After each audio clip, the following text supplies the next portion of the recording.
ایک بادشاہ تھا، وہ پھولوں کے بستر کے اوپر سویا کرتا تھا۔ اس کی عادت تھی، کمرے کے اندر کئی من پھول لگائے جاتے تھے اور یہ بادشاہ پھولوں کے بستر کے اوپر سویا کرتا تھا۔ ایک دن لونڈی جھاڑو دینے والی بادشاہ کے کمرے کے اندر گئی جھاڑو دینے کے لیے۔ اس نے دیکھا کہ بادشاہ کا پھولوں کا بستر سجا ہے اور بادشاہ ہے نہیں۔ اس نے سوچا کیوں نہیں ایک پل کے لیے میں بھی پھولوں کے بستر کے اوپر سونے کا مزہ چکھیں۔ اس لونڈی نے کیا کیا، جھاڑو رکھا نیچے، چڑھ گئی بادشاہ کے پھولوں کے بستر کے اوپر، چڑھ گئی بادشاہ کے پھولوں کے بستر کے اوپر، لیٹی، سر رکھا، آنکھ لگی، نیند آ گئی۔ ادھر سے نیند آئی، ادھر سے بادشاہ بھی آ گیا۔ بادشاہ نے دیکھا آئیں 2 ٹکے کی نکرانی بادشاہ کے پھولوں کے بستر کے اوپر چڑھ کے سوئی، اس کی جرت کیسے ہوئی؟ بادشاہ نے سوٹا اٹھایا، مارنے لگ گئے۔ اب بادشاہ اوپر سے مار رہا تھا، نیچے یہ لونڈی روتی بھی ہے ہنستی بھی ہے، روتی بھی ہے ہنستی بھی ہے۔ بادشاہ نے سوٹا رکھا نیچے، کہا پہلے تو یہ بتا کہ تو روئی کیوں ہے، ہنسی کیوں، روئی کیوں ہے، ہنسی کیوں ہے؟ اس لونڈی نے کہا بادشاہ روئی اس لیے ہوں کہ مجھے درد ہو رہی ہے، اور ہنسی اس لیے ہوں کہ اس وقت میں سوچ رہی ہوں کہ جو ایک پل کے لیے پھولوں کے بستر کے اوپر چڑھ کے سوئے اسے اتنی سزا مل رہی ہے، اور جو ساری زندگی پھولوں کے بستر کے اوپر چڑھ کے سوتا رہے اسے کتنی سزا ملے۔ ایک شرابی نوجوان تھا، گنہگار تھا، بدکار تھا، سیاکار تھا، خطاکار تھا، اتنا بڑا گنہگار تھا کہ اس نے ساری زندگی اپنے کریم رب کی ذات کو ایک سجدہ بھی نہیں کیا تھا۔ جب موت کا وقت قریب آیا تو اس نے اپنا سر اپنی ماں کی گود میں رکھا، رو کر کہنے لگا میری پیاری ماں مجھے ایک بات تو بتا۔ کہا جی بیٹے۔ کہا مثال کے طور پر اگر اللہ رب العالمین تجھے ایک پل کے لیے مہلت دے دے کہ اے گنہگار کی ماں، اگر تو چاہے بیٹے کو جنت میں ڈال دے، اگر تو چاہے بیٹے کو جہنم میں ڈال دے، تو ماں مجھے بتا تو مجھے جنت میں ڈالے گی یا جہنم میں پھینکے گی؟ ماں نے کہا ہے بیٹا یہ تم کیا کہہ رہے ہو؟ اگر میرا اللہ مجھے ایک پل کے لیے بھی مہلت دے دے، ایک پل کے لیے بھی اختیار دے دے، تو میں تو فوراً ہی تجھے جنت میں بھیج دوں گی۔ یہ سن کر گنہگار بیٹا رو کر ماں کو کہنے لگا ماں تو ایک ماں جتنی محبت کرتی ہے مجھے جہنم میں ڈالنا گوارا نہیں کرتی، مجھے بتا جو میرا رب 70 ماؤں سے بھی زیادہ محبت کرنے والا ہے وہ مجھے جہنم میں کیسے ڈال سکتا ہے؟ اس کا یہی جملہ میرے اللہ کو اتنا پسند آیا کہ میرے اللہ نے اسے بخش دیا۔ اللہ کا ولی ادھر سے آ رہا تھا، ادھر سے ایک نوجوان جا رہا تھا۔ نوجوان نے کتا پکڑا ہوا تھا۔ نوجوان نے کہا بابا جی ایک بات تو بتائیں۔ جی بیٹے۔ کہا بابا جی آپ اچھے ہیں یا میرا کتا اچھا ہے؟ آپ اچھے ہیں یا میرا کتا اچھا ہے؟ آپ اچھے ہیں یا میرا کتا اچھا ہے؟ یہ سن کر بابا جی کو نہ تو کوئی غصہ آیا، بابا جی کو نہ تو کوئی تکلیف ہوئی۔ بابا جی رو کر کہنے لگے بیٹے کیا پوچھتے ہو؟ اگر خاتمہ ایمان پہ ہو گیا تو میں اچھا، اگر خاتمہ ایمان پہ نہ ہوا تو پھر تیرا کتا اچھے کی بازی لے ہی گیا ہے۔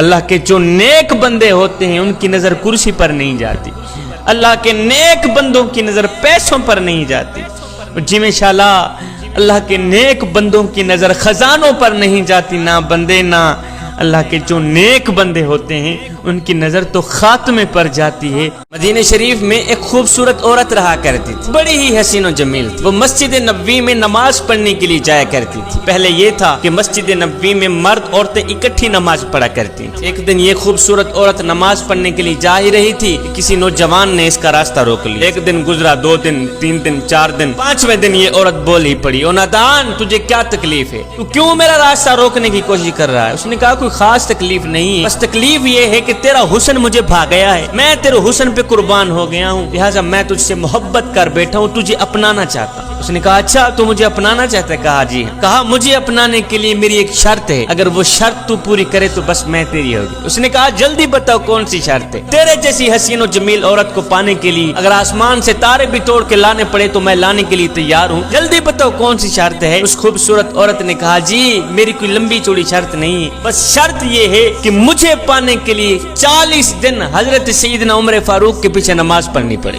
40 دن عمر کے پیچھے نماز تو پڑھ، میں تیری ہوگی. اس نے کہا یہ تو کوئی مسئلہ ہی نہیں. اس نے فوراً کیا وضو، سیدھا مسجد میں. فجر ہے تو مسجد میں، ظہر ہے تو مسجد میں، عصر مغرب عشاء ہے تو مسجد میں. اس نے مسجد کے ساتھ دوستی لگا لی خوبصورت عورت کو پانے کے لیے. ہے میں قربان جاؤں عمر تیری جماعت پر، میں قربان جاؤں عمر تیری نماز پر. ادھر سے یہ نوجوان حضرت سیدنا عمر فاروق کے پیچھے نمازیں پڑھتا رہا، ادھر سے دل کا زنگ اترتا رہا. ہے ادھر سے یہ نوجوان سیدنا عمر فاروق کے پیچھے اللہ کو سجدے کرتا رہا، ادھر سے دل کی دنیا بدلتی رہی. جوانوں جب 40 دن مکمل ہوئے، توجہ 40 دن یہی نوجوان اسی راستے سے جا رہا تھا کہ وہی خوبصورت عورت راستے میں کھڑی. کہا نوجوان تو نے میری شرط پر عمل کیا ہے، میری شرط کا احترام کیا ہے. میں نے کہا تھا مجھے پانے کے لیے 40 دن عمر کے پیچھے نماز پڑھنی پڑے گی. میرے جیسی حسین و جمیل عورت کو پانے کے لیے 40 دن اللہ اللہ کرتا رہا، 40 دن قیام کرتا رہا، 40 دن رکوع کرتا رہا، 40 دن سجدے کرتا رہا. اے نوجوان تو نے میری شرط پوری کی ہے، لہذا میں تیرے سامنے کھڑی ہوں، جو کرنا ہے کر لے، جو کرنا ہے کر لے. یہ سننے کے بعد اس نوجوان نے اپنا سر اٹھایا،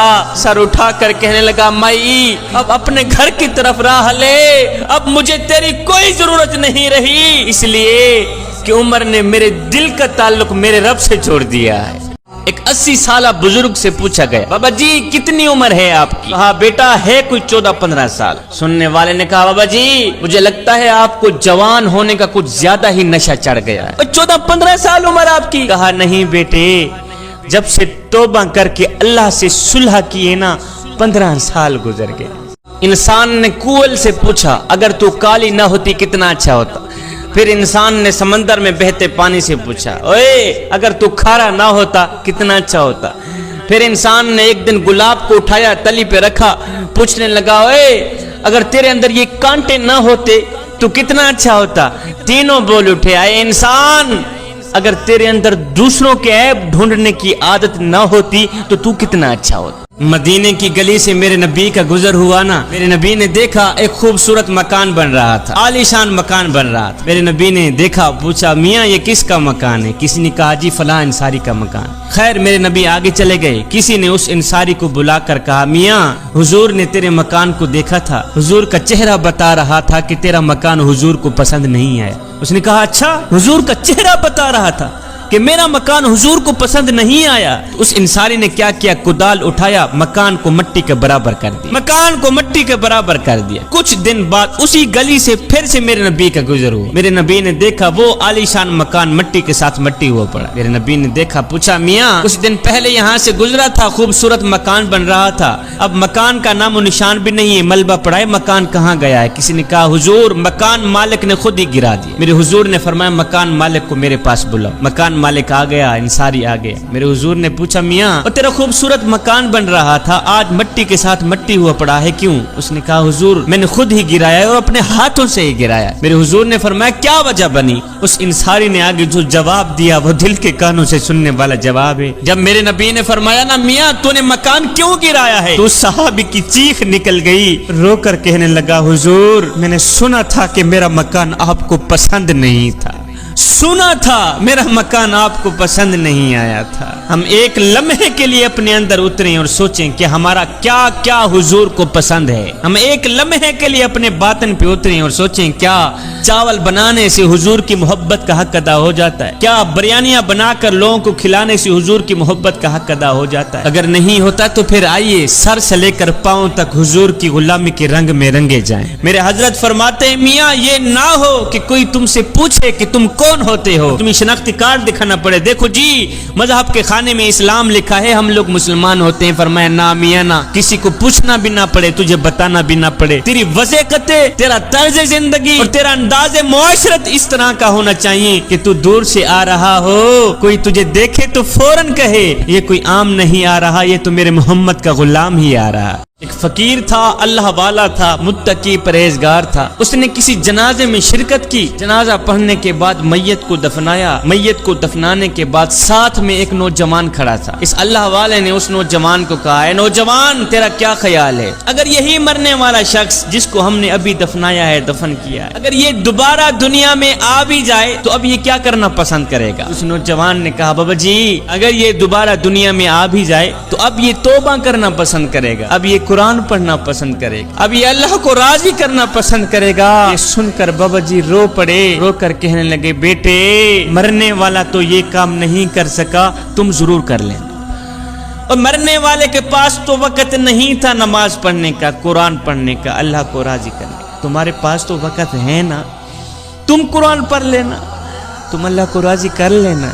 ایک نوجوان تھا، وہ اپنی ماں کو یتیم خانے چھوڑ آیا، ساتھ میں انتظامیہ کو اپنا نمبر بھی لکھ کے دے آیا کہ جب میری ماں مرنے پہ آئے تو مجھے اطلاع کر دینا، میں نے اپنی ماں کی تدفین اپنے شہر میں ہی اپنی بستی میں ہی کرنی۔ کچھ دن گزرے، جب ماں کا وقت آخر آیا تو انتظامیہ نے فون کیا، نوجوان میاں تو نے کہا تھا کہ جب میری ماں کا وقت آخر آئے مجھے بلانا، میں نے اپنی ماں کی تدفین اپنے شہر میں ہی کرنی ہے، تیری ماں کا وقت آخر آ گیا ہے، اسے لے جا۔ اب یہ نوجوان گیا، ماں کو اٹھا کے گھر کی طرف آ ہی رہا تھا کہ ماں بول ہی پڑی، بیٹے میں تو جا رہی ہوں، میں تو مر رہی ہوں، میرے مرنے کے بعد میری ایک خواہش ہے، یہ پوری کر دے۔ بیٹے نے کہا جی ماما جان کون سی خواہش ہے؟ کہا بیٹے یہ جو یتیم خانہ ہے نا جس کے اندر میں نے کافی دن گزارے ہیں، اس یتیم خانے کے کچھ پنکھے خراب ہیں، اگر ہو سکے تو میرے مرنے کے بعد یہ پنکھے ٹھیک کرا دینا۔ بیٹے نے کہا ماں تو جا رہی ہے اور تو مر رہی، اب اگر میں پنکھے ٹھیک کرا بھی دوں تو تجھے کیا فائدہ ملے گا؟ ماں نے کہا بیٹے یہ پنکھے میں اپنے لیے ٹھیک نہیں کرا رہی، میں تو تیرے لیے ٹھیک کرا رہی ہوں کہ جب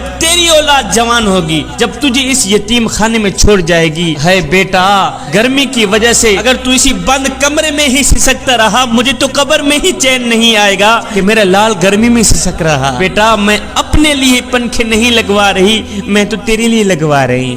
آج تو کسی طلاق شدہ عورت کی طلاق کی وجہ معلوم کی جائے تو وجہ یہی سامنے آتی ہے جی عورت زبان دراز تھی، عورت بدتمیز تھی، عورت یہ تھی، عورت وہ تھی۔ مجھے بتاؤ آج تک کسی نے یہ کہا ہے کہ عورت باشعور تھی اس لیے جاہل آدمی سے گزارا نہیں کر سکتی؟ کسی نے یہ کہا ہے کہ مار پیٹ کو وہ اپنا فریضہ نہیں سمجھتی تھی؟ کبھی کسی نے یہ کہا ہے کہ شوہر کی بدتمیزی اور جاہلانہ رویے کی وجہ سے عورت گھر چھوڑ کے چلی گئی؟ کبھی کسی نے یہ نہیں کہا نا۔ اس لیے کہ آج کا انسان دوسروں کے عیب ڈھونڈنے کی کوشش تو کرتا ہے لیکن اپنے گریبان میں جھانک کر کے نہیں دیکھتا کہ میرے اندر بھی کوئی عیب ہے یا نہیں۔ انسان نے کوئل سے پوچھا اگر تو کالی نہ ہوتی کتنا اچھا ہوتا؟ پھر انسان نے سمندر میں بہتے پانی سے پوچھا اوئے اگر تو کھارا نہ ہوتا کتنا اچھا ہوتا؟ پھر انسان نے ایک دن گلاب کو اٹھایا تلی پہ رکھا، پوچھنے لگا اوئے اگر تیرے اندر یہ کانٹے نہ ہوتے تو کتنا اچھا ہوتا؟ تینوں بول اٹھے اے انسان اگر تیرے اندر دوسروں کے عیب ڈھونڈنے کی عادت نہ ہوتی تو کتنا اچھا۔ ہمارے ہاں تو الٹی گنگا بہ رہی، ہم لاکھوں سنا دیں تو کوئی بات نہیں، اگر بیوی ایک بھی سنا دے تو ہماری زبان پر فوراً یہی جملہ آتا ہے کہ بکواس بند کر، اگر زیادہ بات کی تو پرچی ہاتھ میں پکڑا کر گیٹ سے باہر نکال دوں گا۔ نا میاں نا، جس عورت کو میرے نبی نے عزت دی تھی اگر اس کی عزت نہیں کر سکتا تو نہ کر، اس کو بے عزت تو نہ کر۔ ایک شخص ایک بزرگ کے پاس آیا، کہنے لگا حضرت میری بیوی کے اندر ایک خامی ہے لہذا مجھے اچھی نہیں لگتی۔ کہا کتنا عرصہ ہو گیا ہے شادی کو؟ کہا جی 10 سال ہو گئے۔ بزرگ نے کہا اچھا پھر مجھے بتایا جائے کہ تیرے گھر سے نکلنے کے بعد تیرے بچوں کی دیکھ بھال کون کرتی ہے؟ کہا جی میری بیوی کرتی ہے۔ تیرے کپڑے کون دھوتی ہے؟ تیرا جوتا پالش کون کرتی ہے؟ کہا جی وہ بھی میری بیوی ہی کرتی ہے۔ کہا تیرے گھر کی صفائی ستھرائی تیرے گھر کے برتن کون مانجتی ہے؟ کہا جی وہ بھی میری بیوی ہی کرتی ہے۔ یہ سننے کے بعد فقیر بولا بھائی افسوس کی بات ہے اس کے پاس ہزاروں خوبیاں ہیں، اگر ایک خامی تیرے سامنے آ بھی گئی ہے تو اس کی ہزاروں خوبیوں پر پانی پھیر کے اس کا گلہ کرتے ہوئے تجھے شرم نہیں آتی؟ ایک شخص 4 دوستوں کی محفل میں بیٹھ کے کہہ رہا تھا جی عورت مرد کے پاؤں کی جتی ہوتی، مرد کو جب بھی اپنے لیے کوئی مناسب سائز کی جتی نظر آئے تو بدل لے۔ سننے والوں نے محفل میں بیٹھے ہوئے ایک عقل مند شخص کی طرف دیکھا اور پوچھا جناب اس شخص کی کہی ہوئی بات پر آپ کی کیا رائے ہے؟ عقل مند نے جواب دیا بھائی اس شخص نے جو کچھ بھی کہا ہے بالکل ٹھیک کہا ہے، عورت جتی کی مانند ہوتی ہے ہر اس شخص کے لیے جو اپنے آپ کو پاؤں کی مانند سمجھتا ہے، جبکہ یہی عورت ایک تاج کی مانند بھی ہوتی ہے مگر ہر اس شخص کے لیے جو اپنے آپ کو بادشاہ کی مانند سمجھتا ہے۔ ہم نے تو غریبوں کی غربت کا مذاق اڑا دیا، شادی کے موقع پر ہم نے جہیز اپنی ہی بیٹی کو دینا ہوتا ہے لیکن ہم کیا کرتے ہیں اس جہیز کو 4 پہیوں پہ بچھا دیتے ہیں، محلے میں آواز لگاتے ہیں بچیوں آؤ ہماری بچی کا جہیز دیکھ لو، آؤ ہماری بچی کا جہیز دیکھ لو۔ میں نے کہا او نادانو تم نے جہیز دیا تو اپنی بیٹی کو لیکن یہ کسی کو بھی خیال نہ آیا کہ جو بچیاں تیری بچی کا جہیز دیکھنے آئی ہیں ان بچیوں میں سے لاوارث بچی بھی موجود ہے، ان بچیوں میں سے غریب بچی بھی موجود ہے۔ ایک دن میں کہیں جا رہا تھا تو میرا گزر کسی گاؤں سے ہوا۔ میں نے دیکھا کہ گوشت کی ایک بوٹی کے پیچھے دو کتے آپس میں لڑ رہے ہیں۔ ایک کتا بوٹی کو اپنی طرف کھینچتا ہے، دوسرا کتا بوٹی کو اپنی طرف کھینچتا ہے۔ خیر یہ دیکھتا ہوا میں آگے چلا گیا۔ تھوڑی دیر بعد جب واپسی اسی راستے سے میرا گزر ہوا تو میں دیکھ کر حیران رہ گیا کہ وہی کتے جو آپس میں لڑ رہے تھے اب آرام سے ایک دوسرے کے ساتھ لاڈ کر رہے ہیں، ایک دوسرے کے ساتھ ہی بیٹھے، بھول گئے اپنی لڑائی، بھول گئے اپنا جھگڑا، اب ایک دوسرے کے ساتھ بیٹھ کے لاڈ پیار کر رہے ہیں۔ یہ دیکھ کر پھر مجھے وہ دو بھائی یاد آ گئے جو 10 سال پہلے لڑے تھے، جو 10 سال پہلے جھگڑے تھے، آج تک نہیں بولے۔ اللہ کے ولی حضرت بایزید بسطامی کے شہر بسطام میں کسی کنجری نے آ کے ڈیرا ڈال دیا، کسی طوائف نے آ کے ڈیرا ڈال دیا۔ وہ ناچتی تھی، گاتی تھی، اس نے جوانوں کی زندگی برباد کر رکھی تھی۔ یہ خبر چلتے چلتے حضرت بایزید بسطامی تک گئی۔ کسی نے کہا حضرت آپ اللہ کے ولی ہیں، آپ کے شہر بسطام میں کسی طوائف نے آ کے ڈیرا ڈال دیا ہے، وہ ناچتی ہے، گاتی ہے، اس نے جوانوں کی زندگی برباد کر رکھی ہے اور آپ خاموش ہو کے بیٹھے۔ ہاں میاں وہ کیا کرتی ہے؟ کہا ساری رات جوانوں کو اپنے پاس رکھتی ہے، ان کی خواہش پوری کراتی ہے اور پیسے لیتی۔ کہا پھر اس طرح کرو، اس طوائف کے پاس جاؤ، اسے کہو کہ بابا جی کے لیے بھی تیرے پاس کچھ وقت ہے۔ ایک شخص گیا اس طوائف کے پاس، ناچنے والے کے پاس، کہا وہ جو بڈھا بابا نہیں ہے، سفید داڑھی والا بابا، وہ کہتا ہے میرے لیے بھی کچھ تیرے پاس وقت ہے۔ اس عورت نے کہا یہ تو ہے ہی بڈھا بابا، یہ کرے گا ہی کیا میرا؟ اس طوائف نے کہا میں 1 لاکھ لوں گی، رات کو بڈھے کو بھیج دینا میرے۔ حضرت بایزید بسطامی نے جب سنا تو کہا میں 2 لاکھ دوں گا، پر شرط یہ ہے جیسے میں کروں گا ویسے ہی کرنا پڑے گا۔ میں 2 لاکھ دینے کے لیے تیار، شرط یہ ہے جیسے میں کہوں گا ویسے ہی کرنا پڑے گا۔ بات طے ہو گئی، سودا طے ہو گئی۔ حضرت بایزید بسطامی جا رہے ہیں کنجری کے محل کی طرف، طوائف کے محل کی طرف۔ زمانہ دیکھنے والا ہے، کوئی تو رو رو کے کہہ رہا تھا یا اللہ ایک ہی تو سورج ہے ہمارا، اگر یہ بھی غروب ہو گیا تو ہم روشنی کہاں سے لیں گے؟ خیر حضرت بایزید بسطامی اس کنجری کے کمرے کے اندر داخل ہوئے، طوائف کے کمرے کے اندر داخل ہوئے۔ جب داخل ہوئے تو طوائف بن سمر کر حضرت بایزید بسطامی کے سامنے پیش ہوئی۔ جب آپ نے اس طوائف کو دیکھا آپ نے کہا مائی میں دوسرے گاہکوں کی طرح نہیں ہوں، پہلے جا کے غسل کر کے۔ اس نے کہا تو کس طرح کا گاہک ہے؟ اور پہلے بھی تو گاہک آتے ہیں وہ کہتے ہیں جا کے میک اپ کر کے آ، اور تو واحد گاہک ہے جو کہتا ہے جا کے غسل کر کے آ۔ آپ نے فرمایا میں نے کہا تھا نا 2 لاکھ دوں گا، پر شرط یہی ہے جیسے میں کہوں گا ویسے ہی کرنا پڑے۔ یہ طوائف گئی غسل کر کے، آپ نے فرمایا اب جا کے وضو بھی کر کے۔ طوائف گئی اب وضو بھی کر کے، جب وضو کر کے آئی تو آپ نے فرمایا مائی اب جس طرح میں کروں گا بس ویسے ہی کرتی چلی جانا۔ حضرت بایزید بسطامی نے مصلی بچھایا، پیچھے اس طوائف کو کھڑایا، آپ نے 2 رکعت نماز نفل کی نیت، اس طوائف نے بھی 2 رکعت نماز نفل کی نیت۔ آپ قیام میں کھڑے ہوئے، وہ طوائف بھی قیام میں کھڑی ہوئی۔ آپ رکوع میں گئے، وہ طوائف بھی رکوع میں گئی۔ آپ سجدے میں گئے، وہ طوائف بھی سجدے میں گئی۔ جب آپ سجدے میں گئے تو آپ چیخ کر کہنے لگے، رو کر کہنے لگے، او میرے کریم رب تیری اس بندی کو یہاں تک لے کے آنا میرا کام تھا، آگے اس کی قسمت جگانا تیرا ہی کام ہے۔ شیخ سعدی کہتے ہیں میں بچپن میں عید کی نماز پڑھنے کے لیے باپ کی انگل پکڑ کر باپ کے ساتھ جا رہا تھا۔ بچوں کے ہجوم میں نے باپ کی انگل چھوڑی،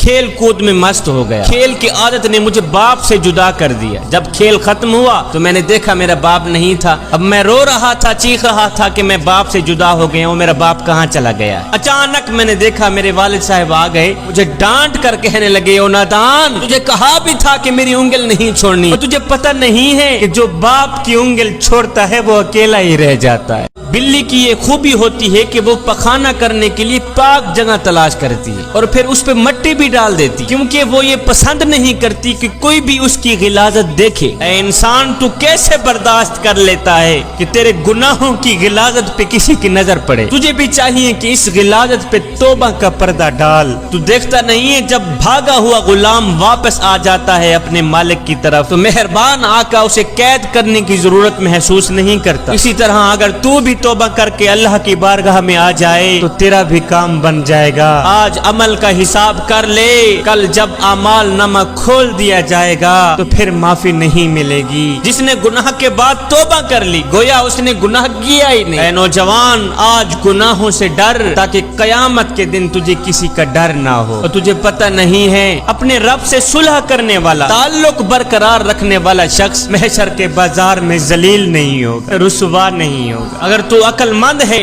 تو رات کو کیے ہوئے گناہوں کی رات کو ہی معافی مانگ کے سو۔ وہ ایسا کریم ہے، ایسا رحیم ہے کہ ہر وقت بخشش کے دروازے کھول کر ہی رکھتا ہے۔ جس نے تجھے پیدا کیا، بھلا یہ کیسے ہو سکتا ہے کہ تو گرے وہ سنبھال نہ لے۔ اگر تو اللہ کا خاص بندہ بننا چاہتا ہے تو پھر گناہ کرتے ہوئے تجھے شرم آنی چاہیے۔ اے نوجوان، جا اس کی بارگاہ میں حسرت اور افسوس کے آنسو بہا، اس کی بارگاہ میں معافی کی نیت سے جو بھی آیا ہے خالی ہاتھ واپس نہیں گیا، اس کے گناہ آنسوؤں سے ہی دھو دیے گئے ہیں۔ میرا اللہ فرماتا ہے، او میرے بندے، میرے دروازے پر اگر فرعون آ جاتا میں تو اس کو بھی بخشنے کے لیے تیار تھا، تو ویسے ہی میرا اپنا ہے، تیرا میرا تو ذاتی تعلق ہے، اس لیے کہ تو میرے حبیب کا امتی ہے۔ اے بندے، ایک بار تو میری چوکھٹ پہ آ کر تو دیکھ، ایک بار اپنا دامن پھیلا کر تو دیکھ، ایک بار آنکھوں سے آنسو بہا کر تو دیکھ، اور تیری آنکھوں سے نکلا آنسو زمین پہ بعد میں جائے گا، میں تیری بخشش پہلے فرما دوں، تیرے ساتھ میری صلح پہلے ہو جائے۔ بندہ جتنا بھی گنہگار ہو، جتنا بھی بدکار ہو، سیاکار ہو، خطا کار، ڈوبا ہوا ذلت میں ہو، اگر ایک مرتبہ وہ توبہ کر لے، توبہ کرنے کے بعد وہ گنہگار شخص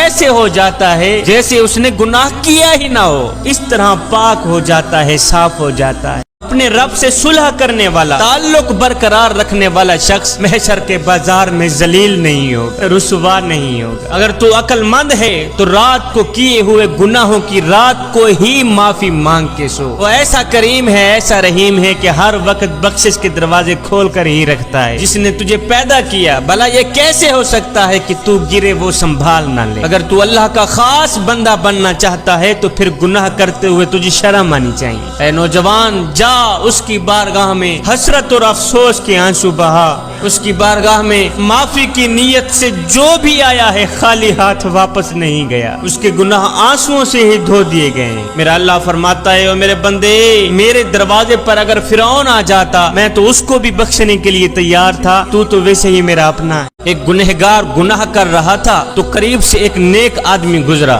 تو یہ گنہگار بہت ہی شرمندہ ہوا کہ اتنے بڑے بزرگ نے مجھے گناہ کرتے دیکھ لیا ہے، بہت ہی شرمندہ ہوا۔ یہ دیکھ کر اللہ والے نے کہا، او نادان، میں نے تجھے گناہ کرتے صرف ایک مرتبہ دیکھا ہے اور تو مجھ سے اتنا شرما رہا ہے، او نادان، تو اس رب سے شرم کیوں نہیں کرتا جو ہر وقت تجھے دیکھ رہا ہے۔ ایک معشوق نے عاشق کو کہا کہ اگر تو مجھے جہان سے زیادہ محبت کرتا ہے تو یہ لے چھری، یہ لے تھالی، جا اپنی بوڑھی ماں کا کلیجہ نکال کے آ۔ اس بدبخت عاشق نے چھری لی، تھالی اٹھائی، گھر آیا، بوڑھی ماں سوئی ہوئی تھی۔ اس بدبخت عاشق نے بوڑھی ماں کی آنکھوں پہ ہاتھ رکھا، سینے پہ چھری ماری، کلیجہ تھالی پہ رکھا، دوڑتا ہوا جا ہی رہا تھا، راستے میں پاؤں سلپ ہوا، منہ کے بل گر پڑا، پاؤں سلپ ہوا، منہ کے بل گر پڑا۔ ہائے لال کے گرتے ہی ماں کا کلیجہ تڑپنے لگا، تڑپتے ہی ماں کے کلیجے سے آواز آئی، بیٹا تجھے چوٹ تو نہیں لگی؟ جوانو، خدا کے لیے اپنے بوڑھے والدین کے آگے اونچی آواز میں بات مت کیا کرو، جس دن یہ خاموش ہو گئے اس دن تم ان کی آواز سننے کو ترسو گے۔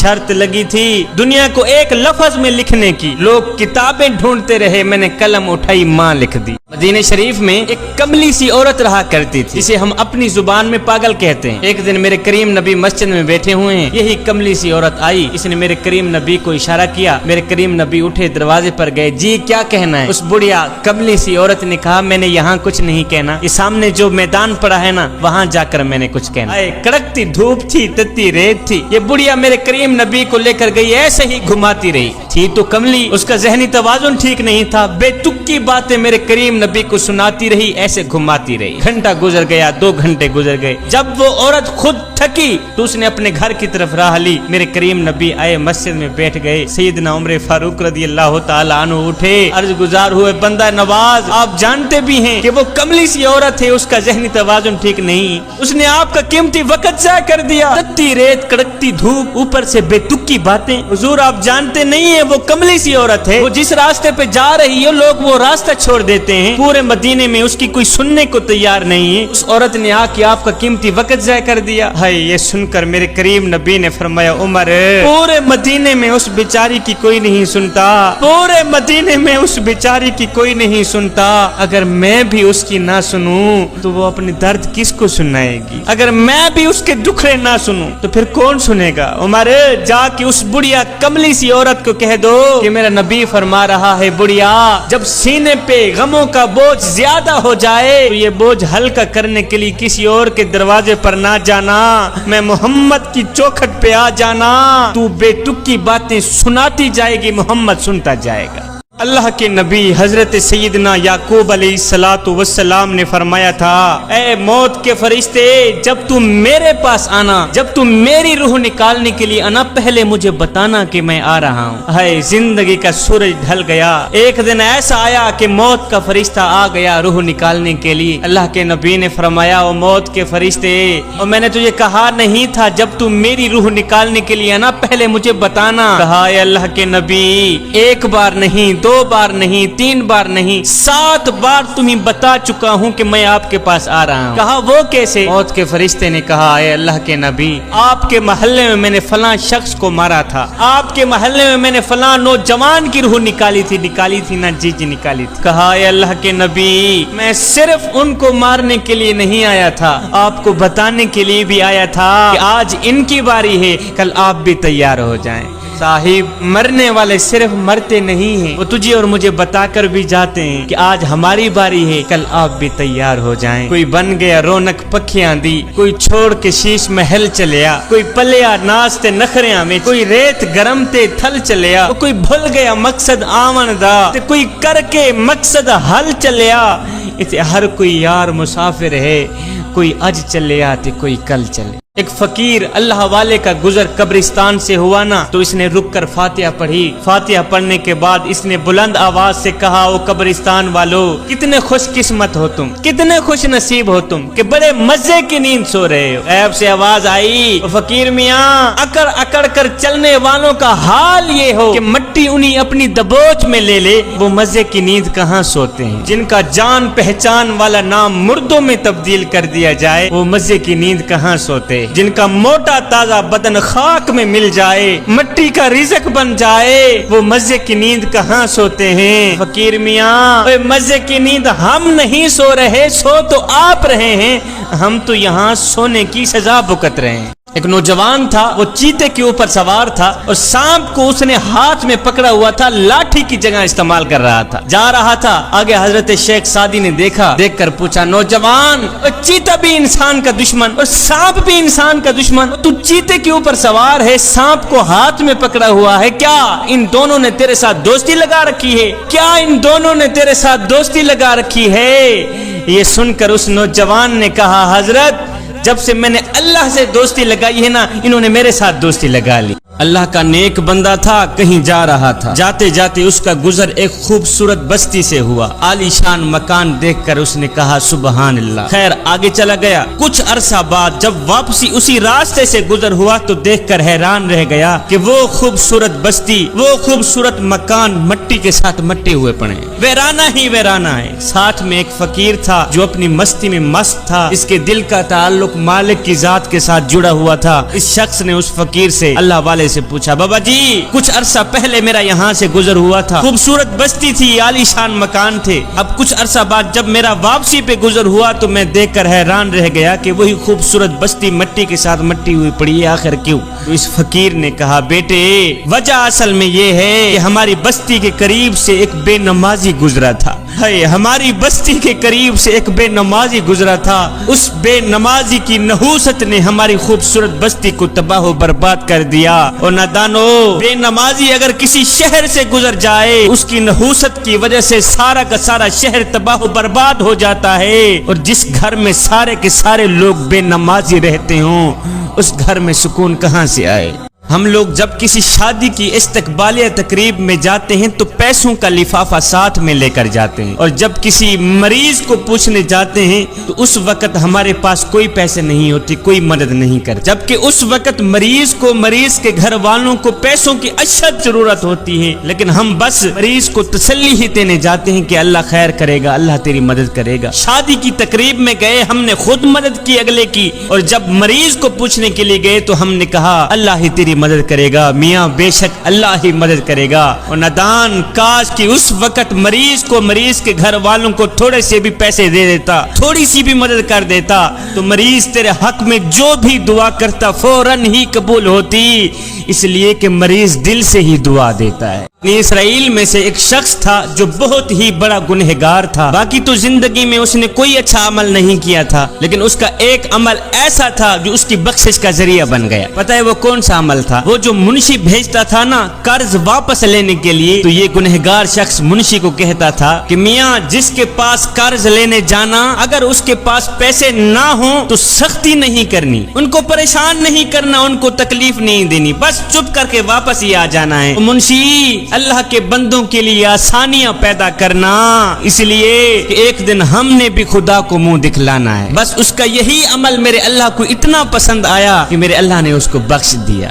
میرے نبی کی پیاری بیٹی سیدہ فاطمہ الزہرا نے کبھی کوئی مطالبہ نہیں کیا تھا، ایک دن بھوک نے ستایا، سیدہ فاطمہ الزہرا روتی ہوئی آئی، آ کر میرے نبی کو کہا ابو جی مجھے بھوک لگی ہے، بھوک مجھ سے برداشت نہیں ہو رہی، مجھے روٹی دو۔ اور بیٹیوں والے باپ بیٹھے ہیں، میاں مجھے اتنا تو بتا دو، جب ایک بھوکی بیٹی باپ کے پاس آئے روٹی مانگنے کے لیے اور آگے باپ کے پاس بھی دینے کو کچھ نہ ہو، مجھے بتاؤ اس باپ کے دل پہ کیا گزرتی ہوگی؟ کونین کے خزانوں کا مالک اگر چاہتا تو جنت سے خوشے کھینچ کر فاطمہ کا گھر پھلوں سے بھر دیتا۔ ہائے جب میرے کریم نبی نے بیٹی کی تڑپتی فریاد سنی کہ مجھے بھوک لگی ہے روٹی دو، بھوک مجھ سے برداشت نہیں ہو رہی، تو میرے کریم نبی نے دونوں ہاتھ اٹھائے، عرض کیو میرے کریم رب تیری بھوک میری فاطمہ کو ستانے آ جاتی ہے، اپنی بھوک سے کہہ دو کہ وہ میری فاطمہ کو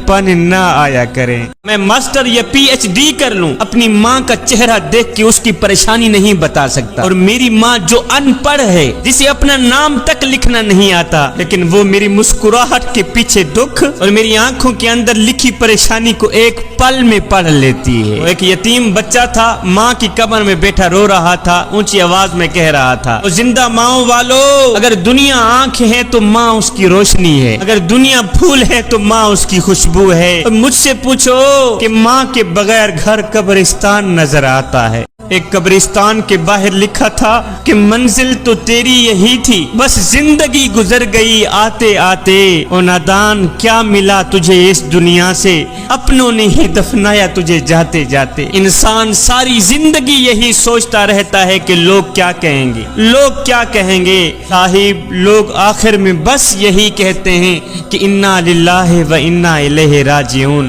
چراغوں سے نہ پوچھو کہ باقی تیل کتنا ہے، اور نہ ہی سانسوں سے پوچھو کہ باقی کھیل کتنا ہے، پوچھو صرف کفن میں سوئے ہوئے انسانوں سے کہ عمل زندگی میں اچھا ہو تو کفن میں چین کتنا ہے۔ ایک خاتون کا بیٹا کسی جنگ کے اندر شہید ہو گیا، عین اسی دن وہ عورت میرے نبی کی خدمت میں حاضر ہوئی۔ جب حاضر ہوئی تو صحابہ نے کیا دیکھا کہ اس عورت کا پورا جسم پردے میں لپٹا ہوا ہے۔ حالانکہ دکھ اور تکلیف کی کیفیت میں بعض اوقات لوگوں سے شرعی ضابطے چھوٹ جاتے ہیں، لیکن اس عورت نے پردے کا خوب اہتمام کیا ہوا تھا۔ صحابہ نے تعجب کرتے ہوئے پوچھا مائی آج تیرا نوجوان بیٹا شہید ہو گیا ہے، نوجوان بیٹا فوت ہو گیا ہے، اس کے باوجود بھی تو نے پردے کا اتنا خوب اہتمام کیا ہوا ہے۔ اس عورت نے آگے جو جواب دیا وہ دل کے کانوں سے سننے والا جواب ہے۔ اس عورت نے کہا بھائیو اور میرا بیٹا فوت ہو گیا ہے تو کیا ہوا، اور میرا حیا تو فوت نہیں ہوا، میرا حیا تو باقی ہے، میری شرم تو باقی ہے۔ تو یہ تھی اسلام کی وہ دختران جن کی گود میں اسلام پلتا تھا۔ اللہ کی ولیہ حضرت رابعہ بصری کہیں جا رہی تھی تو راستے میں سے ایک نوجوان کھڑا ہوا، کہنے لگا رابعہ بصری میں تجھ سے بڑی محبت کرتا ہوں، رابعہ بصری میں تجھ سے عشق کر بیٹھا ہوں، لہٰذا تجھے اپنانا چاہتا ہوں، تجھ سے شادی کرنا چاہتا ہوں۔ رابعہ بصری نے کہا اچھا تو مجھ سے عشق کر بیٹھا ہے اور تم مجھ سے محبت کر بیٹھا ہے، تم مجھ سے شادی کرنا چاہتا ہے؟ جی جی تیرا حسن میرے دل میں سما گیا ہے، تیری محبت میرے دل میں سما گئی ہے، لہٰذا میں تجھے اپنانا چاہتا ہوں، تجھ سے شادی کرنا چاہتا ہوں۔ یہ سن کر رابعہ بصری نے کہا نوجوان پھر اس طرح کر، میری ایک بہن ہے جو مجھ سے کہیں زیادہ خوبصورت ہے، میں چاہتی ہوں تو میری بہن سے ہی شادی کر۔ نوجوان نے کہا تیری خوبصورت بہن کہاں ہے؟ رابعہ بصری نے کہا میری خوبصورت بہن تیرے پیچھے ہی کھڑی۔ نوجوان نے یک لس مڑ کر پیچھے دیکھا تو رابعہ بصری نے نوجوان کے منہ پر ایک تماچا مارا، تھپڑ مار کر بولیو بدبخت محبت رابعہ بصری سے کرتا ہے تکتا غیروں کو ہے، وہ عشق عشق رابعہ بصری سے کرتا ہے، تکتا غیروں کو ہے، ابھی ہو گیا ہے تیری محبت کا امتحان۔ اس شخص نے اپنے سر میں خاک ڈالی، کہنے لگا کہ میں نے دنیا میں سے کسی عورت کے ساتھ محبت کا دعویٰ کیا، مڑ کر جب کسی اور کو دیکھا تو میرے منہ پر ایک تماچا لگا۔ کہتا ہے کتنا بدبخت ہوگا وہ انسان جو دعویٰ کرے رب کی محبت کا تکے غیروں کو، جو دعویٰ کرے رب کے عشق کا دیکھے غیروں کو۔ جوانوں، محبت میں بھی خالص بن جاؤ، عشق میں بھی خالص بن جاؤ، معرفت الہی میں بھی خالص بن جاؤ۔ جب تم محبت میں، پیار میں، معرفت الہی میں، عشق الہی میں خالص بن گئے تو یاد رکھنا ایک لمحہ وہ بھی آنے والا ہے کہ جب وہ خود آواز دے گا فاذکرونی اذکرکم، میرے بندے اور میرے محبوب اب تو میرا ذکر زمین پہ بیٹھ کے کر، میں تیرا ذکر عرش بنین پہ بیٹھ کے کرتا۔ ایک شخص غصے کا بڑا تیز تھا، کسی عالم صاحب نے اسے مشورہ دیا کہ جب بھی غصہ آ جائے تو جنگل میں جا کر درخت میں کیل ٹھوکنا۔ اس نوجوان نے ایسا ہی کیا، جب بھی غصہ آتا تو جا کر درخت میں کیل ٹھوکتا۔ یہ عمل کرتے کرتے آخر ایک دن ایسا آیا کہ غصہ ختم ہی ہو گیا۔ یہ بات اس نے عالم صاحب کو بتائی کہ قبلہ میرا غصہ اب ختم ہو گیا ہے، اب میں ٹھیک ہو گیا ہوں۔ یہ سن کر عالم صاحب نے کہا اب جاؤ اس درخت سے کیلیں نکال کے آؤ، جو ٹھوکی تھی نا وہ کیلیں نکال کے آؤ۔ یہ نوجوان گیا، اس نے کیلیں نکالی لیکن سوراخ باقی رہ گئے۔ یہ دیکھ کر عالم صاحب نے کہا بیٹے کیلیں تو نکال لی ہیں لیکن سوراخ باقی رہ گئے ہیں، یہ وہ سوراخ ہیں جو تم غصے کی حالت میں لوگوں کی دلوں میں کیا کرتے تھے۔ غصہ اس سلگتی ہوئی تیلی کی مانند ہے جو دوسروں کو جلانے سے پہلے خود جل کر راکھ ہو جاتی ہے۔ ایک فقیر تھا، اس کی عادت تھی کہ آنے والوں کی خدمت کیا کرتا تھا۔ اگر اس فقیر کے پاس، اللہ والے کے پاس کوئی پیسے نہ ہوتے تو یہ قرض لے کر مجبور لوگوں کی خدمت کیا کرتا۔ وقت گزرتا رہا، سخاوت چلتی رہی۔ ایک دن ایسا آیا، زندگی کا سورج ڈھل گیا، فقیر اللہ والا بیمار ہو گیا۔ لوگوں کو پتہ چلا کہ فقیر مرنے والا ہے اور فقیر نے ہمارے پیسے دینے ہیں۔ فقیر کی عادت تھی نا قرض اٹھا کے لوگوں کی خدمت کیا کرتا تھا، مدد کیا کرتا تھا۔ اب بیماری کی وجہ سے فقیر کے آخری دن تھے، سارے قرض خواہ اکٹھے ہو گئے، بیٹھ گئے، ہاں بھی ہمارا قرض دو۔ جو بھی پیسے مانگنے والا آتا بابا کہتے ہیں بیٹھ جاؤ تجھے تیرا قرض دیتے۔ کافی قرض خواہ اکٹھے ہو گئے۔ اب بابا جی پریشان تھا، پیسے ہیں نہیں، ان کو ان کا قرض کیسے ادا کرو۔ اتنے میں گلی میں سے ایک پتیسا بیچنے والے بچے کی آواز آئی، پتیسا لے لو، پتیسا لے لو۔ فقیر نے اس کو آواز دی بیٹا ادھر آؤ۔ فقیر کی آواز سن کر وہ بچہ پتیسا لے کر آیا۔ اس اللہ والے فقیر نے کہا جتنا بھی پتیسا ہے نا تیرے پاس سارا پتیسا میرے ان مہمانوں کو کھلا۔ اس بچے نے شکر ادا کیا، یا اللہ تیرا شکر ہے جو کڑکتی دھوپ میں گلی میں بھاگ دوڑ کر میں نے پتیسا بیچنا تھا وہ ایک ہی جگہ بک گیا ہے۔ اس بچے نے پتیسا سارا اس فقیر کے مہمانوں کو کھلا دیا۔ جب پتیسا ختم ہوا تو بچے نے کہا بابا جی پیسے دو۔ بابا جی نے کہا بیٹا بیٹھ جاؤ، تمہیں بھی پیسے دیتا ہوں۔ وہ بچہ بیٹھ گیا۔ تھوڑی دیر کے بعد بچہ کھڑا ہوا، بابا جی پیسے دو، پتیسا آپ کے مہمانوں کو میں نے کھلایا، پیسے دو۔ فقیر نے کہا بیٹا بیٹھ جاؤ، دیتے ہیں۔ تیسری بار یہ بچہ پھر سے کھڑا ہو گیا۔ اب تو اس نے اٹھ کر رونا دھونا شروع کر دیا کہ ہم غریب سے لوگ ہیں، میرے باپ کا سایہ سر پہ نہیں ہے، میری ماں نے صبح مجھے پتیسا بنا کے دیا تھا اور روزانہ بنا کے دیتی ہے، میں پتیسا بیچ کے شام کو جاتا ہوں گھر میں، پتیسا بیچ کر اپنی چھوٹی بہنوں کے لیے روٹی کا بندوبست کرتا ہوں۔ آج غریب ماں نے مجھے پتیسا بنا کے دیا تھا، جاؤ بیچ گیا۔ اگر آپ مجھے پیسے نہیں دیں گے شام کو روٹی لے کر میں اپنی چھوٹی بہنوں کو کیسے کھلاؤں گا؟ وہ تو بھوکی سو جائیں گی۔ مجھے پیسے دو، میں نے گھر جانا ہے، میری ماں میرے انتظار میں ہوگی۔ اب اس بچے نے کیا کیا، اس نے رونا دھونا شروع کر دیا، مجھے پیسے دو، مجھے میرے پتیسے کے پیسے دو۔ ادھر بچے نے رونا شروع کیا، ادھر میرے رب کی رحمت کو جوش آ گیا۔ ادھر بچے کی آنکھوں سے آنسو نکلے، ادھر میرے کریم رب کی رحمت جوش میں آ گئی۔ بچہ رو ہی رہا تھا کہ ایک شخص آیا، اس شخص نے تھیلی میں پیسے رکھے ہوئے تھے، آ کر فقیر کو کہا بابا جی بندہ ہے نا چیز کا یہ تحفہ قبول کیجیے، میرے حق میں دعا کیجیے۔ بابا جی نے بسم اللہ پڑھ کر وہ پیسوں کی تھیلی لے لی، اپنے خلیفے کو کہا یہ لو پیسے، جتنے بھی قرض خواہ بیٹھے ہیں سب کو ان کا قرض دے دو اور اس بچے کو بھی پیسے دے دو۔ قرض والوں کو ان کے پیسے دے دیے گئے۔ اس کے بعد بابا جی نے کہا میاں تمہاری مہربانی، اپنے اپنے گھروں میں جا سکتے ہو۔ لوگوں نے کہا بابا جی جب پیسے دینے ہی تھے تو اتنی دیر سے آپ نے ہمیں کیوں بٹھایا؟ یہ مرید آپ کا پیسے دینے والا پہلے کیوں نہیں آیا؟ اور یہ پیسے دینے کے لیے پہلے کیوں نہیں آیا؟ یہ سن کر فقیر رو کر کہنے لگا بھائی پہلے اس لیے نہیں آیا کہ اس وقت تم میں کوئی رونے والا نہیں تھا، ایک بچہ رونے والا آیا ہے سب کا کام کر گیا۔ دیوار گرنے والی تھی، نیچے ایک شخص بیٹھا ہوا تھا، ساتھ میں سے شیطان انسانی روپ میں جا رہا تھا۔ اس شیطان نے دیوار کے نیچے بیٹھنے والے کو کہا بھائی ایک سائڈ پہ ہو جائیں، دیوار گرنے والی ہے۔ یہ شخص ایک سائڈ پہ ہوا، دیوار نیچے گر گئی۔ اس شخص نے کہا بھائی تیرا شکریہ ہے، تو نے میری جان بچائی ہے، اور جاتے ہوئے اپنا نام تو بتا کے جا۔ اس نے کہا جی میرا نام شیطان ہے۔ کہا شیطان، اور میں نے سنا تھا شیطان تو انسان کا کھلا دشمن ہے، اور تو میری جان بچانے والا کیسے بن گیا؟ اس شیطان نے کہا بھائی میں ابھی بھی تیرا دشمن ہوں، اس لیے کہ اگر تو دیوار کے نیچے دب کر مرتا تو شہیدوں والی موت مرتا، اب تو ویسے ہی مرے گا۔ ایک یہودی تھا، وہ اپنی زمین پہ جہاں بھی کنواں کھدواتا پانی کڑوا نکلتا، جہاں بھی کنواں کھدواتا پانی کڑوا نکلتا، بڑا ہی پریشان تھا۔ ایک دن اس کو کسی نے کہا جا مدینے میں مسلمانوں کے نبی کے پاس، میں نے سنا ہے وہ جو بھی دعا کرتا ہے فوراً ہی قبول ہوتی ہے، جا کر اس سے دعا کروا، تیرا یہ پانی میٹھا ہو جائے گا۔ یہ یہودی چلتا چلتا مسجد نبوی میں گیا، وہاں میرے حضور بیٹھے ہوئے صحابہ کے، جا کر اس نے کہا اے محمد، یہودی تھا نا، اسے بولنے کی تمیز نہیں تھی، اے محمد صلی اللہ علیہ وسلم، میں نے سنا ہے تو اللہ کا نبی ہے، مسلمانوں کا نبی ہے، میری زمین ہے، میں جہاں بھی کنواں کھدواتا ہوں پانی کڑوا نکلتا ہے، کافی دنوں سے میں پریشان ہوں، اگر آپ میرا پانی میٹھا کر دیں تو میں کلمہ پڑھ کر آپ کی غلامی میں آ جاؤں گا، اگر آپ میرے کنویں کا پانی میٹھا کر دیں میں کلمہ پڑھ کر آپ کی غلامی میں آ جاؤں گا۔ میں قربان جاؤں، میرے کریم نبی نے فرمایا صحابہ آؤ چلتے ہیں اس یہودی کا کنواں میٹھا کرتے ہیں۔ میں قربان جاؤں میرے کریم آقا، کنواں بھی اسی کا میٹھا کرنا ہے، کلمہ پڑھا کر جنت بھی اسی کو دینی ہے۔ صحابہ آؤ چلتے ہیں اس یہودی کا کنواں میٹھا کرتے ہیں۔ میرے کریم نبی آگے آگے جا رہے ہیں، ایک طرف یہودی جا رہا ہے، صحابہ پیچھے جا رہے ہیں۔ چلتے چلتے جیسے ہی کنویں کے قریب پہنچے، میرے نبی نے کیا کیا، جاتے ہوئے اپنا تھوک مبارک پھینک دیا، اپنا لعاب دہن کنویں کے اندر پھینک دیا، اپنا لعاب دہن تھوک مبارک پھینک کے میرے کریم نبی نے فرمایا یہودی جا تیرا کام ہو گیا ہے، یہودی تیرا کنواں میٹھا ہو گیا ہے۔ اس نے کہا اگر تھوک پھینکنے سے کنواں میٹھا ہوتا یہ تو میں بھی کر سکتا تھا، میرے منہ کے اندر تھوک نہیں۔ میرے کریم نبی نے فرمایا او یہودی تیرا کنواں میٹھا ہو گیا ہے، اب کلمہ پڑھ کر دل بھی میٹھا کر لے۔ اس نے کہا نہیں مجھے یقین نہیں ہو رہا، پہلے میں چیک کر لوں۔ اس نے ڈول لٹکایا، پانی نکالا، پانی پیا، اللہ کے کرم سے پانی میٹھا تھا۔ دوسرے کونے پر گیا، تالاب تھا بڑا، دوسرے کونے پر گیا، اس نے ڈول لٹکایا، پانی نکالا، پانی پیا، اللہ کے کرم سے پانی میٹھا تھا۔ میرے کریم نبی نے فرمایا او یہودی تیرا کنواں میٹھا ہو گیا ہے، اب کلمہ پڑھ کر دل بھی میٹھا کر لینا۔ اس نے کہا نہیں مجھے ابھی بھی یقین نہیں ہو رہا۔ چوتھے کونے پہ گیا، تالابی کنویں کے چوتھے کونے پر گیا، جا کر اس نے ڈول لٹکایا، پانی نکالا، پانی پیا تو پانی میٹھا تھا، پانی میٹھا تھا۔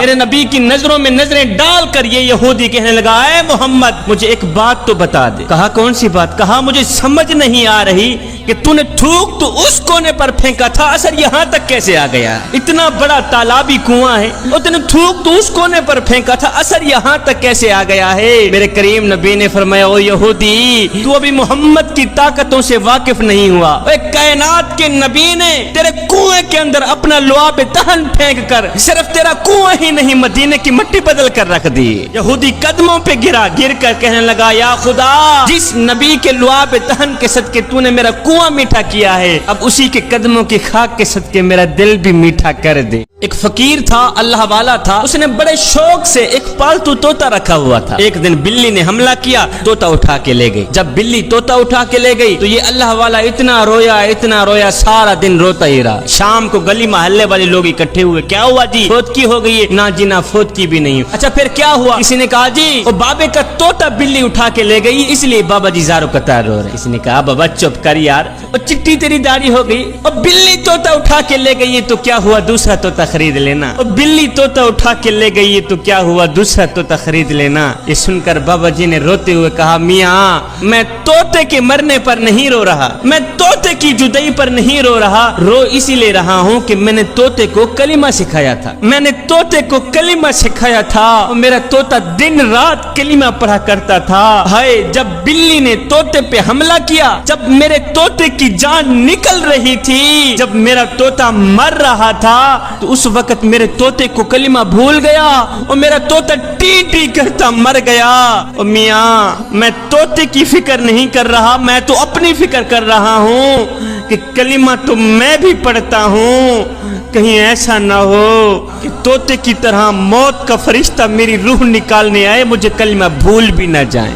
بغداد شریف میں ایک خوبصورت عورت رہا کرتی تھی، بڑی ہی حسین و جمیل حسن کے ملکہ شہزادی۔ وہ اپنے حسن پر بڑا ناز کیا کرتی تھی، کہتی تھی بغداد میں مجھ سے زیادہ کوئی حسین و جمیل ہے ہی نہیں، اور مجھے جو بھی ایک مرتبہ دیکھتا ہے بار بار دیکھنے کی تمنا کرتا ہے۔ اس کو کسی نے کہا یہاں ایک اللہ کے ولی رہتے ہیں، تیرا حسن ان کے آگے کچھ بھی نہیں ہے، وہ تیرے حسن کو دیکھیں گے بھی نہیں۔ اس خوبصورت عورت نے کہا اچھا پھر میں ان کا امتحان لینے جاتی ہوں۔ یہ خوبصورت عورت کسی مسئلے کے لیے حجاب پہن کر گئی ہی حضرت جنید بغدادی کے سامنے بیٹھ گئے. جیسے ہی حضرت جنید بغدادی نے اپنا سر اٹھایا, پوچھا مائی کیسے آنا ہوا, تو اس خوبصورت عورت نے اپنا حجاب اٹھایا, اپنا چہرہ نکالا. خوبصورت چہرہ دیکھ کر حضرت جنید بغدادی نے کہا اللہ اکبر اللہ اکبر. پڑھتے ہوئے آپ بے ہوش ہو گئے, زمین پہ گر گئے. تھوڑی دیر بعد جب آپ کو ہوش آئی تو مریدوں نے کہا, خلیفوں نے کہا, حضور خوبصورت عورت کا حسن دیکھ کر آپ بے ہوش کیوں ہوئے؟ تو حضرت جنید بغدادی نے کہا, میاں جب میں نے اس خوبصورت عورت کا حسن دیکھا تو یہ سوچتے ہی میں زمین پہ گر پڑا کہ جب بننے والی بندی اتنی خوبصورت ہے, مجھے بتاؤ تو صحیح بنانے والا میرا رب کتنا خوبصورت ہوگا. ایک اللہ کے ولی تھے, انہوں نے سر منڈوایا ہوا تھا, ٹینٹ کرایا ہوا تھا, کشتی کے اوپر بیٹھے کہیں جا رہے تھے, سفر کر رہے تھے, تو ٹھنڈی ٹھنڈی ہوا چل رہی تھی. اس اللہ کے ولی نے, فقیر نے کیا کیا, ٹوپی اٹھائی, جھولی پہ رکھی, اپنا سر نیچے کیا, تسبیح اٹھائی, اللہ اللہ کرنے میں مشغول ہے. کشتی کے اوپر بچے بھی سوار تھے, ساتھ میں والدین بھی سوار تھے. ایک بچہ آیا, اس نے بابا جی کے سر پر ایسے ہی ہاتھ پھیرا, کھلا کھلا ٹینٹ لگا, نرم نرم, اس کو بڑا ہی مزہ آیا. یہ بچوں کی عادت ہوتی ہے کہ جب ایک بچے کو مزہ آتا ہے نا, وہ دوسرے کو بلاتا ہے, تو بھی مزہ چکھ لے. اس بچے نے جیسے ہی ٹینٹ کے اوپر ہاتھ پھیرا تو اس نے دوسرے بچے کو اشارہ کیا, تو بھی مزہ چکھ لے. دوسرا بچہ آیا, تیسرا بچہ آیا, اس نے تو ایک تھپڑ رسید کر دیا. سارے بچے اکٹھے ہو گئے, کوئی بابا جی کو تھپڑ مارنے لگا, کوئی سر پہ ہاتھ پھیرنے لگا, کوئی کیا کرنے لگا تو کوئی کیا کرنے, کوئی بازو کے اوپر چڑھ گیا, کوئی سر کے اوپر چڑھ گیا. ایسے ہی بابا جی کو تنگ کرنے لگ گئے. اب بابا جی نے اپنا سر نیچے کیا ہوا تھا, اللہ اللہ کرنے میں مشغول تھے, اللہ کی ذات کے ساتھ مناجات میں مشغول ہیں. بچوں کے والدین دیکھ کر ہنستے رہے کہ دیکھو جی ہمارے بچے بابا جی کو کتنا تنگ کر رہے ہیں. جب بچے بابا جی کو زیادہ تنگ کرنے لگے نا, تو دوران مناجات غیب سے آواز آئی, او میرے دوست بچے کافی تجھے تنگ کر رہے ہیں, تیری تکلیف دیکھ کر بچوں کے والدین بھی ہنس رہے ہیں, اور میرے یار اگر تو کہے تو کشتی پانی کے اندر الٹ کے کشتی صاف کر دوں تاکہ اگلا سفر تیرا آسان ہی ہو جائے. یہ سن کر اس بزرگ نے دوران مناجات کہا, او میرے کریم رب کشتی الٹ کر صاف کرنے سے کہیں زیادہ اچھا ہوگا کہ تو ان لوگوں کے دل ہی صاف کر دے, ان لوگوں کے دل ہی صاف کر دے. ہے اس اللہ والے کی دعا اللہ نے اس طرح قبول کی, اس طرح قبول کی کہ کشتی میں بیٹھنے والے بچوں اور مردوں کے دل اس طرح صاف کیے. لکھنے والے لکھتے ہیں کہ وہ بچے اور ان کے والدین جب مرے تھے اللہ کے ولی بن کر مرے تھے. استاد کلاس پڑھا رہے تھے, استاد نے بچوں سے سوال کیا, بچوں وہ کون سے لوگ ہیں جو نماز نہیں پڑھتے, وہ کون سے لوگ ہیں جو نماز نہیں پڑھتے؟ قبلہ ایک بچہ کونے سے کھڑا ہوا, اس نے بڑی ہی معصومیت سے جواب دیا, استاد جی جو لوگ مر چکے ہیں نا وہ لوگ نماز نہیں پڑھتے. دوسرا بچہ کونے سے کھڑا ہوا, اس نے بڑی ہی معصومیت سے پیارا جواب دیا, استاد جی جو لوگ کافر ہیں نا وہ لوگ نماز نہیں پڑھتے. بچے تو جواب دے کر فارغ ہو گئے, لیکن استاد کو سوچنے پر مجبور کر دیا کہ میرا شمار کن لوگوں میں ہوتا ہے, اور کیا میں مر چکا ہوں جو نماز نہیں پڑھتا, اور کیا میں کافر ہوں جو نماز نہیں پڑھتا, اور کیا مجھے نماز نہیں آتی جو میں نماز نہیں پڑھتا.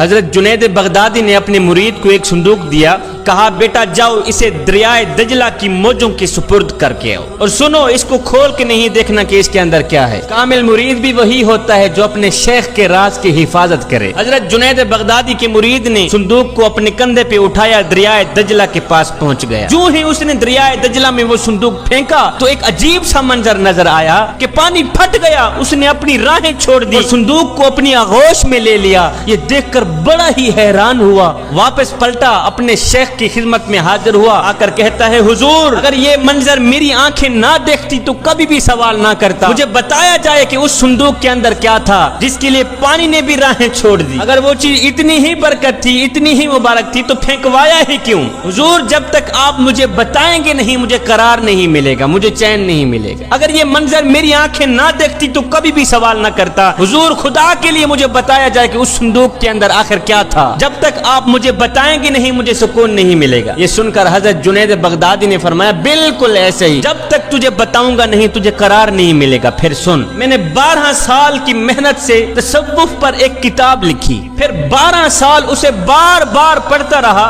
کہ کوئی بھی جملہ شریعت کے مزاج سے ہٹ کر تو نہیں لکھا. پھر 12 سال یہ سوچتا رہا کہ اس کتاب کو لوگوں تک پہنچاؤں یا نہ پہنچاؤں. بیٹا آج 36 سال بیت گئے ہیں, 36 سال بیتنے کے بعد میں نے آج یہ فیصلہ کیا ہے قرآن کے ہوتے ہوئے امت کو جنید کی کسی کتاب کی ضرورت ہی نہیں. جب قرآن ہے تو سب کچھ ہے. قرآن کے ہوتے ہوئے امت کو جنید کی کسی کتاب کی ضرورت ہی نہیں ہے. میرے نبی نے فرمایا اگر دلوں پہ میل چڑھ جائے تو تلاوت قرآن کر لیا کرو, اگر دل گندے ہو جائیں تو سماعت قرآن کر لیا کرو. میرے نبی نے فرمایا لوگو تم کہتے ہو برتنوں تک ہاتھ پہنچ جاتا ہے اور دلوں تک ہاتھ نہیں جاتا, دل کیسے صاف کریں؟ فرمایا میری امت قرآن کی طاقت کو سمجھ جاؤ, قرآن کی قوت کو سمجھ جاؤ. فرمایا جس جگہ مومن کا ہاتھ نہ پہنچے وہاں میں محمد کا قرآن پہنچ جاتا ہے. کیوں نادان تو صوفی اور خشک ملا کے ایسے پھندے میں پھنسا کہ تجھے قرآن کی آیتوں سے صرف اتنا ہی کام تھا, جب مرتے ہوئے تیرے بوڑھے باپ کی روح حلق سے باہر نہ نکلے تو یاسین شریف پڑھ کے اس کی روح آسانی سے نکلوانے کے لیے قرآن اٹھاتا ہے. اقبال کہتا ہے اس بات پر بھی کوئی شک نہیں ہے کہ قرآن مجید کی تلاوت کرنے سے مردے کی روح آسانی سے نکلتی ہے, بے شک نکلتی ہے. فرماتے ہیں او نادان تو نے قرآن سے بھی ڈھونڈا تو صرف موت کو ہی ڈھونڈا. فرمایا او نادان جس قرآن سے تو نے مرنے کا سلیقہ سیکھا تھا کاش کہ اسی قرآن سے تو جینے کا سلیقہ بھی سیکھ لیتا, 4 دن جینے کا مزہ آ جاتا. میرے کریم نبی نے فرمایا راتوں کی تاریکیوں میں اٹھ اٹھ کے قرآن پڑھا کرو اور قرآن پڑھتے وقت رویا کرو, اگر رونا نہ بھی آئے تو رونے کی کوشش کر لیا کرو. حضرت داتا علی حجویری سے پوچھا گیا حضرت اگر رونے کی کوشش کریں پھر بھی رونا نہ آئے تو کیا کریں؟ آپ نے فرمایا پھر اپنے مقدر پہ رویا کرو. اتنے سنگ دل ہو گئے ہو کہ آنکھیں آنسو بہانا بھی چھوڑ گئی. ایک عبادت گزار تھا, وہ پہاڑی کی چوٹی پہ بیٹھ کے اللہ اللہ کیا کرتا تھا. روزانہ اس کے پاس ایسی جگہ سے رزق آتا تھا, روٹی آتی تھی جہاں سے اس کو کوئی وہم و گمان بھی نہیں ہوتا تھا. روٹی آتی تھی یہ کھا لیتا تھا. ایک دن اللہ کا کرنا ایسا ہوا روٹی نہ آئی. جب عبادت گزار کے پاس روٹی نہ آئی تو عبادت گزار نے کیا کیا, روٹی تلاش کرنے کے لیے پہاڑی کے نیچے اترا. پہاڑی کے نیچے ایک عیسائی کا گھر تھا. عبادت گزار نے جا کر دستک دی. عیسائی باہر نکلا. ہاں بھی کیا لینا ہے؟ اس نے کہا میں بھوکا ہوں, مجھے ایک روٹی چاہیے. اس عیسائی نے کیا کیا, 3 روٹیاں اٹھا کر اس عبادت گزار کو دے دی. اب یہ عبادت گزار 3 روٹیاں لے کر خوشی خوشی پہاڑی کے اوپر جا ہی رہا تھا کہ پیچھے اسی عیسائی کے گھر میں ایک کتا تھا. وہ کتا عبادت گزار کے پیچھے لگ گیا دوڑتا ہوا. جب عبادت گزار کے قریب آیا بھونکا. اس شخص کو لگا کہ کتا مجھے کاٹنا چاہتا ہے تو اس عابد نے کیا کیا, ایک روٹی اس کتے کو ڈال دی. کتا روٹی کھانے لگ گیا. عبادت گزار تھوڑا آگے چلا گیا. جب کتے نے روٹی ختم کی تو پھر عبادت گزار کے پیچھے. اس کے جیسے ہی قریب گیا بھونکا. اس کو لگا کتا مجھے کاٹنا چاہتا ہے تو عبادت گزار نے دوسری روٹی بھی کتے کو ہی ڈال دی. کتا روٹی کھانے لگ گیا. عبادت گزار تھوڑا آگے چلا گیا. دوسری روٹی جب کتے نے کھائی تو پھر عبادت گزار کے پیچھے. اس کے قریب گیا بھونکا. اس کو لگا کتا مجھے پھر سے کاٹنا چاہتا ہے تو عبادت گزار نے تیسری روٹی بھی کتے کو ہی ڈال دی. تیسری روٹی بھی کتے کو ہی ڈال دی. جب کتے نے تیسری روٹی ختم کی پھر عبادت گزار کو بھونکنے لگا, کاٹنے لگا. جب تیسری مرتبہ بھی کاٹنے لگا تو عبادت گزار نے کہا کتے اور تھوڑی سی تو شرم کر, اور تیرے مالک کے گھر سے مجھے 3 روٹیاں ملی تھی, میں نے تینوں کی تینوں تجھے ڈال دی, اس کے باوجود بھی تو مجھے کاٹنا چاہتا ہے اور تجھے شرم نہیں آتی, حیا نہیں آتی. اس کتے کو میرے اللہ نے بولنے کی طاقت دی.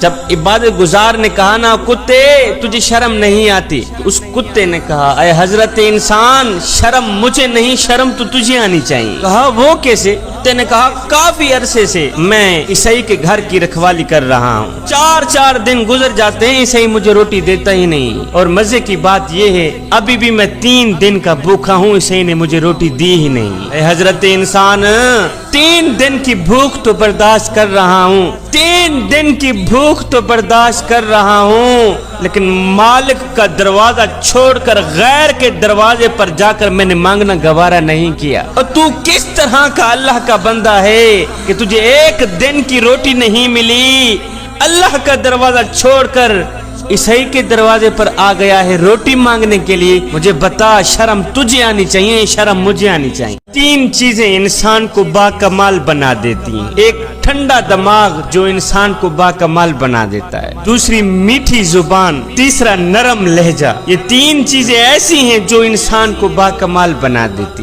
جب میرا اللہ چاہتا ہے کہ کسی بندے سے دوستی کرے تو اس کی زبان پر اپنا ذکر اور اس کے دل پر اپنی فکر کے دروازے کھول دیتا ہے. طوطا کڑوا کھا کر میٹھا بولتا ہے اور آج کا انسان میٹھا کھا کر کڑوا بولتا ہے. جوانو جب تم اپنی زبان سے کڑواہٹ کا تیر لوگوں کے دلوں میں پیوست کرو گے تو یاد رکھنا لوگوں کے دلوں سے نکل جاؤ گے۔ حضرت علی رضی اللہ تعالی عنہ فرماتے ہیں انسان کی اصل موت تب ہوتی ہے جب وہ کسی دوست کے دل سے نکل جاتا ہے۔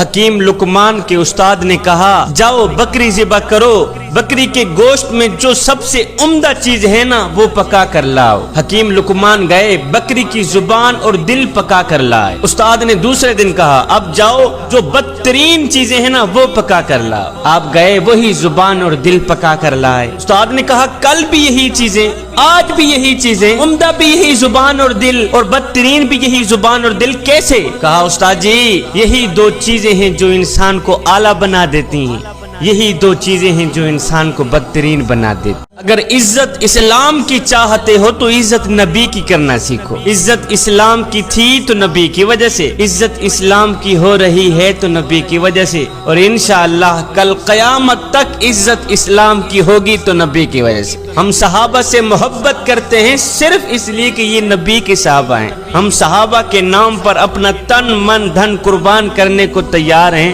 صرف اس لیے کہ یہ نبی کے صحابہ ہیں۔ اگر صحابہ کی اپنی ذاتی عزت ہوتی تو کلمہ پڑھنے سے پہلے بھی ہوتی۔